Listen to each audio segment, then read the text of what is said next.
Man, Giulia, you were vicious as hell last night, man. Glad to see you back, though, to be honest. What's going on, bro? A freaking voice crack already, man. You can't, 9 seconds in this podcast, the voice cracks have cursed me once again. Let's try it again. What's going on, everybody? Welcome to Anonymous Lucas at WWE NXT Tuesday Night NXT April 8th, 2025 review. It's April 9th of 2025. And today is my cat's birthday. One of my first ever cats I've ever owned and everything. When I was a little kid, I would always use 2 cats. They were called Cartman and Kenny. They're no longer with us, obviously. Sadly, but it is what it is, to say the least. But man, I miss those 2 cats here. The OG cats of the Anonymous Lucas household, to say the least. Yeah, I'm not kidding, man. You know, my mom, she loves those 2 cats here. Especially Cartman. It was the first ever cat we ever had. We got Kenny like 6 years later. So yeah. It's his birthday today, Kenny. He'll be what? He'll be 14? He's probably one 2011 or 2009, one 18 or 16 or 14 or 16. I don't know. I did not do the math correctly, I guess, for some stupid reason. We're back to the podcast, man. Welcome to your NXT April 8th, 2025 review for Anonymous Lucas. The day being April 9th, 2025. Well, it was a decent amount to discuss. Now, it was not a great show NXT last night. Not a great show. Then the 2 beginning shows with Jordynne Grace versus Jaida Parker and also Fraxiom defeating the Swipe Right tag team made their debut last night at NXT. They're a very good tag team. But then again, Nathan Frazier and Action, the best two guys in all professional wrestling, the tag team side of things. You have a bad match to use those 2 guys, you can obviously be a bad disaster, if you ask me. That's what I say in all honesty.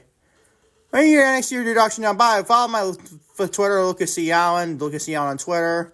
Anonymous Lucas on Facebook and Instagram, and so TikTok, Anonymous Lucas as well. And Patreon.com/Anonymous Lucas. Get hour of the podcast for everyone else gets on YouTube, and also half an hour and a half before everyone else on the audio platforms as well. Let's get into your introduction, shall we? I'd like to get on out of here because I'm freaking kind of tired today. Let's discuss Jordynne Grace Jaida Parker ends in no contest thanks to Stephanie Vaquer. The lovely Dark Angel Stephanie Vaquer get involved in after the Parker provoked Vaquer at ringside when she was at the end of she was based on commentary of this match. And Giulia surprised me her return, and not too surprising as well. I'm sure she was a live event last Friday night during SmackDown, I guess. So that's probably a good sign for everybody to come back in this Tuesday. So Giulia made a return and took out everyone, including Stephanie Vaquer. People expecting that's a heel turn. I don't know if I see it quite yet. I probably just think it's for her again or trying to get a championship right back. But then again, she did put her leg on Vaquer's head and everything. So maybe that's a single for heel turn. We wait and find out later on. When we discuss Celsius and Fraxiom, Nathan Frazier Jackson, the best tag team in all professional wrestling. Defeat Swap Right of obviously Brady Baylor and what's the other guy's name? I forgot the other guy's name already. Oh my god, man. I'm just getting used to this tag team. Pardon me, I guess. But that was a pretty fun match. So those 2 teams for sure. We can discuss that. So some Ruca defeating Jazmyn Nyx to qualify for NXT Women's North American Championship. A ladder match at Stand Deliver. Other than the second match between Nathan Frazier and Axiom and Fraxiom defeating Swap Right. Other than that, you couldn't miss the show in the beginning of the show, and obviously the second match and the first match in the show as well, involving the males. Other than that, the show sucked. Maybe it sucked. There was a couple of solid matches, like Ruca and Jazmyn Nyx was pretty good. I discussed that. Also, it's on Brooks Jensen and Niko and Vance defeat Hank and Tank and I want to puke. Just their name Vance. No, not because of JD Vance, our vice president. Just, you don't want to know, baby. You don't want to know. But Brooks Jensen and Niko Vance. Who the hell asked for this to defeat Hank and Tank? Freaking weird-ass match. You gotta be quite honest, man. We also some Wes Lee defeats Yoshiki Inamura. I can't even say his dude's name anymore. I had a good pronounce at the beginning of the show, before the show went on the recording and everything. Now I'm freaking botching his name. I guess a freaking voice crack. Listen, Wes Lee defeating Yoshiki Inamura. Alright, I finally saw his last name right. There we go. I finally finished my story, people. We're also discussing Izzi defeating Wren Sinclair to qualify for the NXT Women's North American Championship ladder match at Stand Deliver. Because in the Dark State defeated Javon Evans, Trick Williams, and Oba Femi in the main event match in a 6-man tag. Lovely, a 6-man tag to end your show. What else is new? And it was a basic 6-man tag, and it looks like this Dark State really are Retribution led stable, basically. At least like Retribution to begin with. We're on today's this week's NXT review for April 8th, 2025 review. And Mr. Lucas, Strato maybe. As always, going to say is this week NXT review for NXT April 8th, 2025. Starting with, you guessed it, Jordynne Grace. And by the way, I'm inside my studio now because my mom's seeing my cats downstairs now. Starting with Jordynne Grace versus Jaida Parker. That match ends in no contest thanks to Stephanie Vaquer. The lovely Dark Angel herself, Stephanie Vaquer, gets involved after Parker provoked Vaquer at ringside when she was on commentary. Stephanie Vaquer is in this match. And Giulia made her NXT return after following an injury. She suffered, I believe, a couple months ago before she had to get her championship at Madison Square Garden against NXT Roadblock, I believe. Yep, it was. So she makes her return and took out everyone, including Vaquer as well. Give us all a grade of a B. I don't like, for this one honest thing about this, another multi-women's matches on the WrestleMania weekend. You got the Women's World Championship on Monday main roster between Io Sky, the champion, defending against Bianca Belair and Rhea Ripley. And you also got another triple threat match involved in probably the night later, or about even next day break, probably.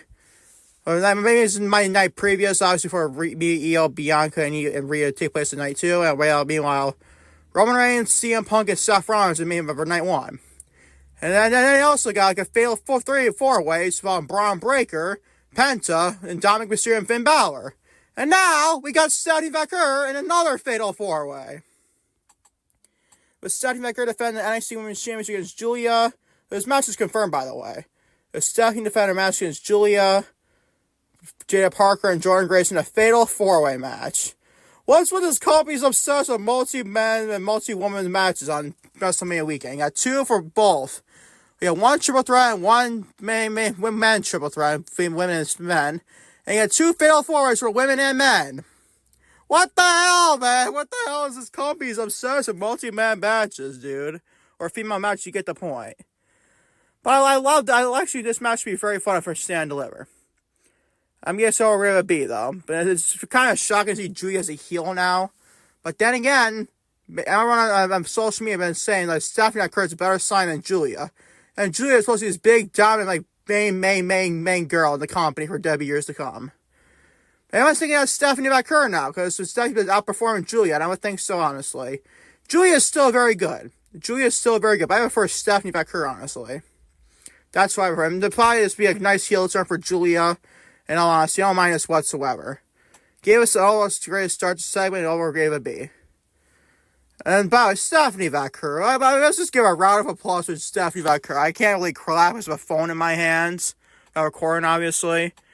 Well, Stephanie Vaquer, oh my gosh, she looks lovely in jeans. She looks lovely in anything, man, let's be honest. Stephanie Vaquer is freaking gorgeous as hell. B is your greatest start to the show. With Jordynne Grace and Jaida Parker, the match wasn't bad at all whatsoever. You can tell how much the post-match shenanigans took away from the match, in all honesty. But this is a fatal 4-way match from NXT Women's Championship Stand Deliver. Stephanie Vaquer defending against Giulia, Jordynne Grace, and Jaida Parker to fatal 4-way match with Stand Deliver. Gave us all a great start to the show. Get all great B. Moving on.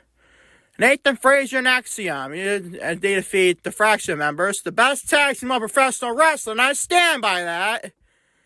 Fraxiom defeated Swipe Right, and I'm very impressed with Swipe Right, though. They are freaking very fun. I forgot to forget the other dude's name. It's something Ricky, I think. Ricky something. Another Ricky on this break. Ricky Sane / Ricky Stars. And Ricky... I'll just call him Ricky something. How about that? You know, Jake something for TNA. Let's just call him Ricky something from right now. Let's just call him Ricky. How about that? Fraxiom defeats Swipe Right. This is a very fun match, though. Freaking great debut for Swipe Right. And Fraxiom, the best tag team of professional wrestling. I stand by that big time. B+ is your greatest. This is a freaking banger of a match. Like to see a lot more Swipe Right. And Nathan Frazier and you know how much I love those two guys in the tag team. Best tag team of professional wrestling right now, bar none. This girl gets all over with B+. Best thing on the frickin' show. I thought it was better than the opening segment. The last match of Jaida Parker, Jordynne Grace, and Giulia and Stephanie Vaquer as well. B+ is your grade. Now the show takes a big time nosedive. Now with this match is not that bad, but it's not because part like not any implications for stand delivered involving the NXT Women's North American Championship. We'll get into right now. Starting with Ruca, the third thing to grade in the show. Ruca defeats Jazmyn Nyx to qualify for an NXT Women's North American Championship ladder match at Stand Deliver as well. It was a solid match, done great the first two things on the show, though I gave it a B-. Still a decent grade enough. It's just I've heard the first two things obviously better on the show. But Ruca's Soul Snatch continued getting better and better and better. One of my favorite women's professional finishers of all time is that Soul Snatcher. Oh my god, man. That's just a thing of freaking beauty, bro. That thing's a freaking... How can... And nobody should ever kick out of Soul Snatcher. I stand by that. If you're like close to the ropes, you put her foot on the rope, then maybe fine. But you want to physically kick out of that? That's like the end of days finisher from Baron Corbin. So that's Tom Piscotty on his independent scenes and post WWE and everything. And no one should ever kick out the end of the day. It's just like no one should ever kick out the damn Soul Snatcher. I don't care how big you are or anything, or how tough you are. I don't care if you're Rhea freaking Ripley. You should not ever kick out that damn Soul Snatcher. You can put your rope on the rope. If you put your foot on the rope, you're like very close to the rope, so you get the point though. This was a solid match what it was, but I gave it a B-, honestly, because still Ruca is just freaking great. I'm interested to see her and Zarya and NXT stand with the NXT Women's North American Championship ladder match to see what those two do to the tag team, obviously. See they produce that Sandler, those two ladies. Along with Kalani Jordan, I believe. Yep, Kalani Jordan's in that match for sure. Moving on to Brooks Jensen. This is where this show takes a big time nosedive, I meant to say. Brooks Jensen and Niko Vance defeat Hank and Tank. See my ness.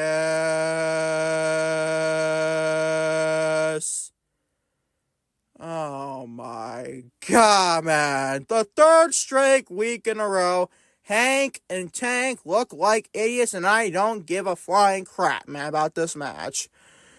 Oh my god. What is with this Hank and Tank loser fest here? What is this, Shawn Michaels? Who freaking cares? C- is your freaking grade. Oh my god, man. What are we freaking doing here? Moving on, shall we? To Wes Lee. Even worse. Not as worse, but just as not good at all either. Wes Lee, I love dear. Wes Lee is freaking great. He feeds Yoshiki Inamura. Hey, spelled his name right again, dude. 2 days will do 2 segments in a row on this podcast. This is not really a C+, though.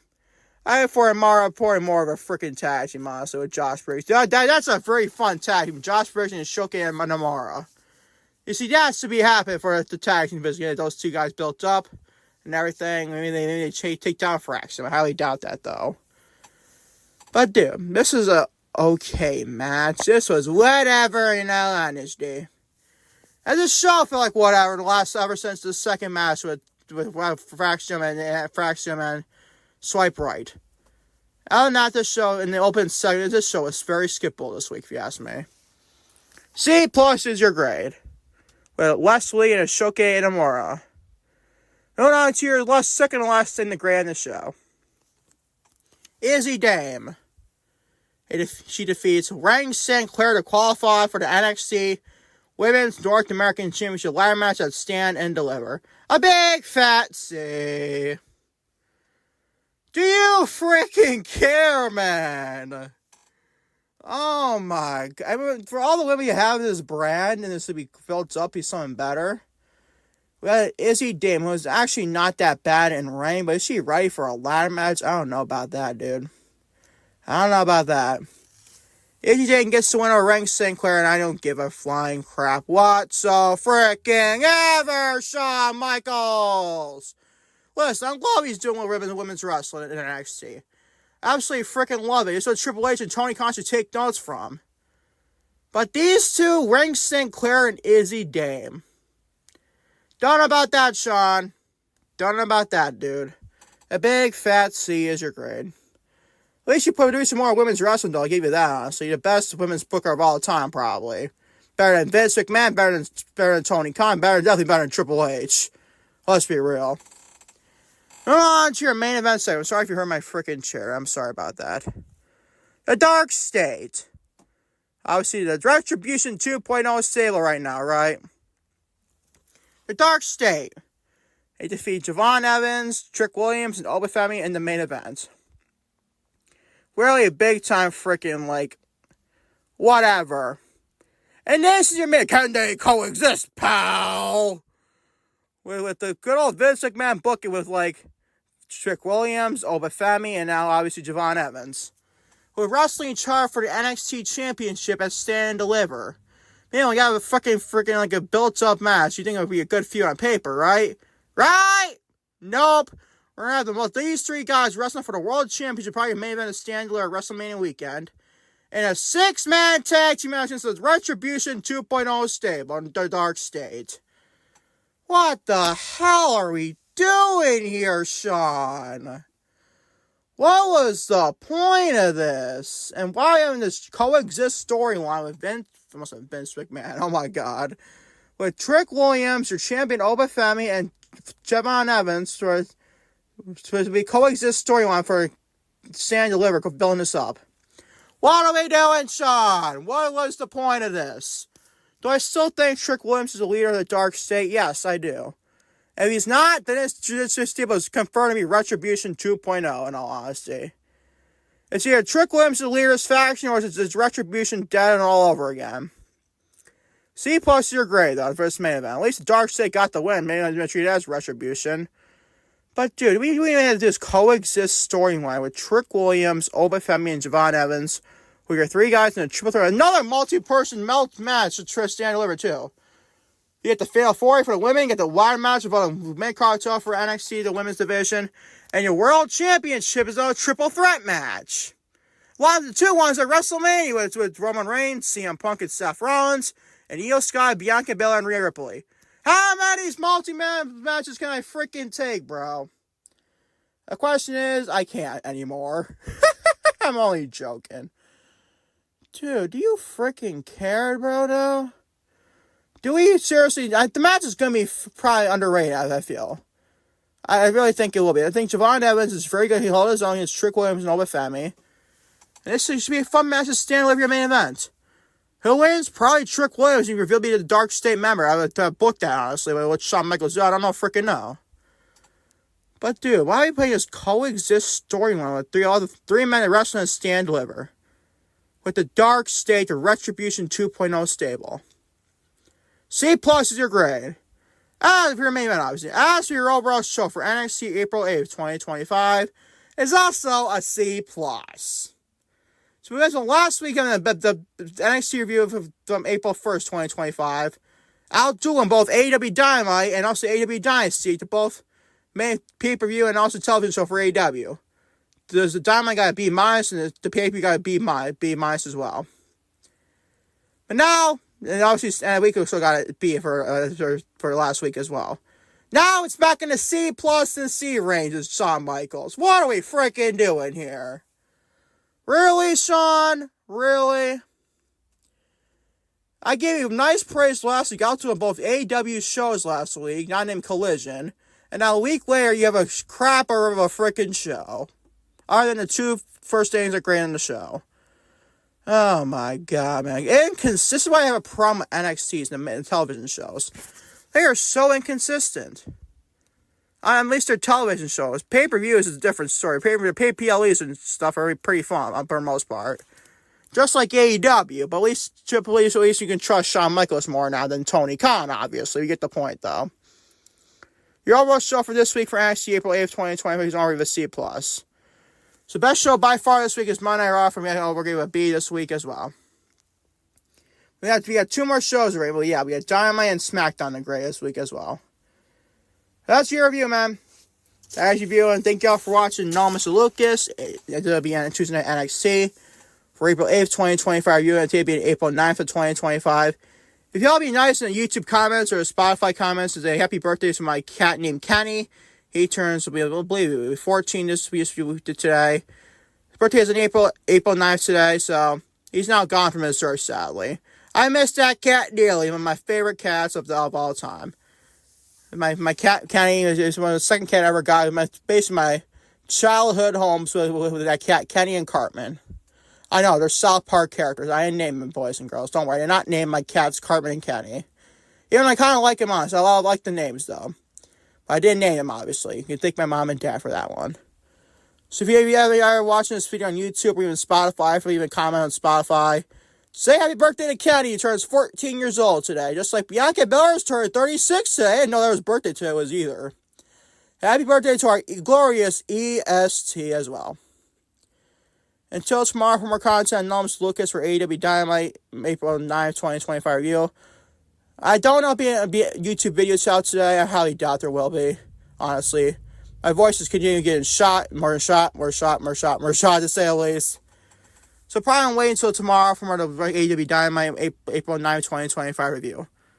So thank y'all for watching Anonymous Lucas, Tuesday Night NXT, April 8th, 2025 review.